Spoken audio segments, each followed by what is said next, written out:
Hey, so this is the first video I'm making in a series of videos on foundation reviews. And the way I'm doing this is I'm going to try and be as objective as possible. I have several different categories that I'm going to score the foundation in.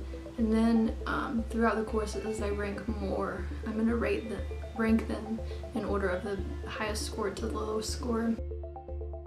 So today I'm reviewing L'Oreal True Matte Super Blendable Makeup. Before we get started, I want to tell you a little bit about my skin. I have very fair skin, as you can tell. My skin is also very sensitive, and because of its sensitivity and fairness, I get a lot of redness around here and down here because I have redness because of the acne. Sometimes my skin is more dry, sometimes it's more oily.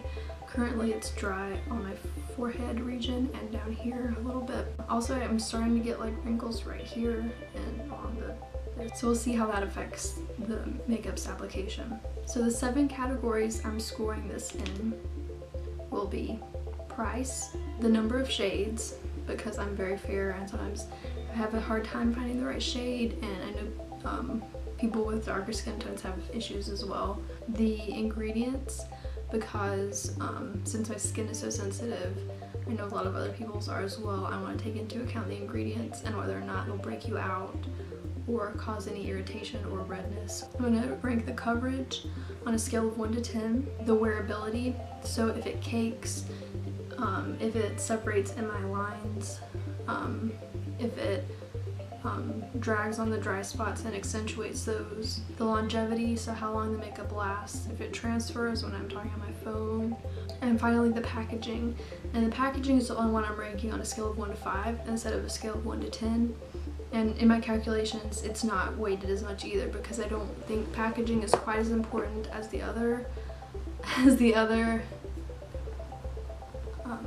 because I don't think packaging is quite as important as the other categories. So let's get started.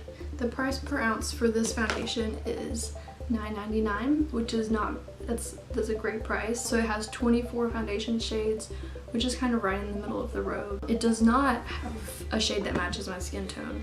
This is N1, and it is pretty dark in comparison. Also, they do tend to oxidize, which makes it even darker. In terms of ingredient, this foundation has vitamin E, which is moisturizing, but it can cause clogged pores in some people and give them breakouts. This is not really an issue though if you remember to take your makeup off at the end of the day, so that's not really that big of an issue.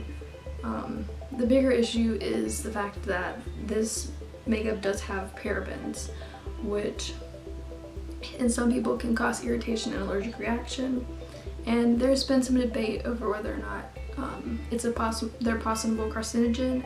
This foundation contains propylparaben and methylparaben, and whenever there's a debate, like some people say that it's fine, some people say that it's not, I tend to just would prefer to avoid it altogether if I could, so that I don't have to worry about whether or not it's an issue. Also, the studies are usually only done in short-term exposure, whereas if this is a foundation, you're going to be wearing it every single day, and they have not done any research with that, so I just like to stray away from those if at all possible. But they're pretty low down on the ingredient list, so there's not very much of them. So for this, I'm going to give the ingredients a score of 5 out of 10. For the other categories, I need to go ahead and apply the foundation, so I'm going to apply it right now. So now I'm going to go in with my damp beauty blender and blend that in.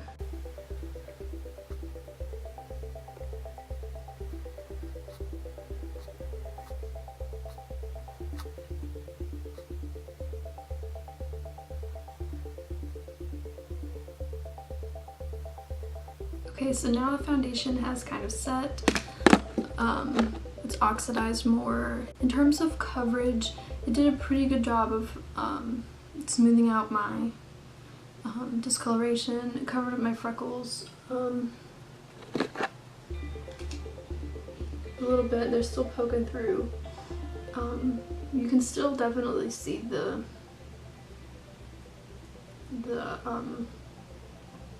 acne discoloration, but around my nose is good.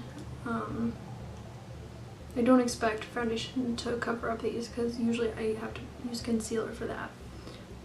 So in terms of coverage, I'm gonna give it a 7 because I think it did a pretty good job. Hey, so I filmed this part earlier and it's been a couple of hours since the application, but when I filmed the section on me rating the wearability and the naturalness or cakiness of the foundation, it wasn't entirely in focus, so I just wanted to come back and do that. So it's been a couple of hours since I've applied it. I actually think it's looking better now, like more natural, and it's not caking up really anywhere. Like usually I get a little around my nose or around the acne, it'll clump up, or around here where my wrinkles are. But overall, I think this foundation looks really good. I think I'm going to dock it a little bit because of the oxidation, because it darkens quite a bit. But